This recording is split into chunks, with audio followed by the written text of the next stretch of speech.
Potem, ko se ob ustavitvi projekta postavitve Maistrove grobnice v Mariboru s prstom kazalo tudi na koordinacijo mariborskih veteranskih organizacij, so se odločili javno predstaviti svoje stališča.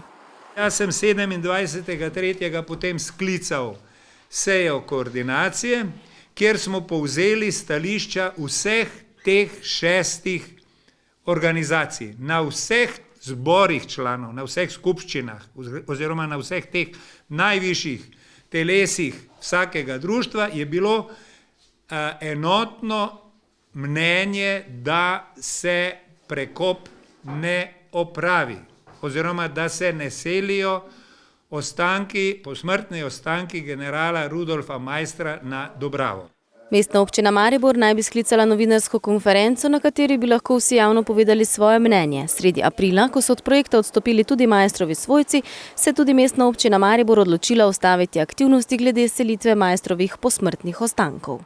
Maister je tako občutljiva tema v tem letu, da si mi zdelo neprimerno in še zdaj, da smo prišli v to afero, ki zasenči vse, kar se zdaj dogaja. Pol leta se ukvarjamo s tem in jaz osebno mislim, da z današnjim dnem vsaj predlagam, da to zgodbo zaključimo, kajti Borut, torej vnuk, je rekel, odstopa od tega, to je tudi smo lahko prebrali, občina itak, tako kot je, indiferentna do vsega tega in upam, da tudi mi, veteranske organizacije in vsi ostali, v vsakem primeru menimo, naj Maister počiva tu v miru. Na današnji konferenci je svoje mnenje izpostavil tudi arhitekt Niko Stare.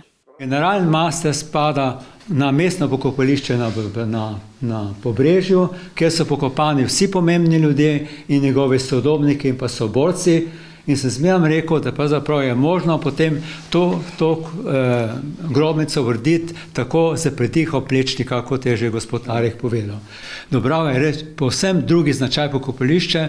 Pobrežje je pravzaprav mestno pokopališče Maribora, kamor spadajo vsi pomembne osebnosti in pa vsi njegove sodobniki in tako treba to porešiti na to Pobrežje. Morda bo sedaj končno konec medsebojnih obračunavanj ene in druge strani in da se bodo vse strani potrudile, da vsaj do konca Maistrovega leta dostojno obeležimo spomin na generala Rudolfa Maistra.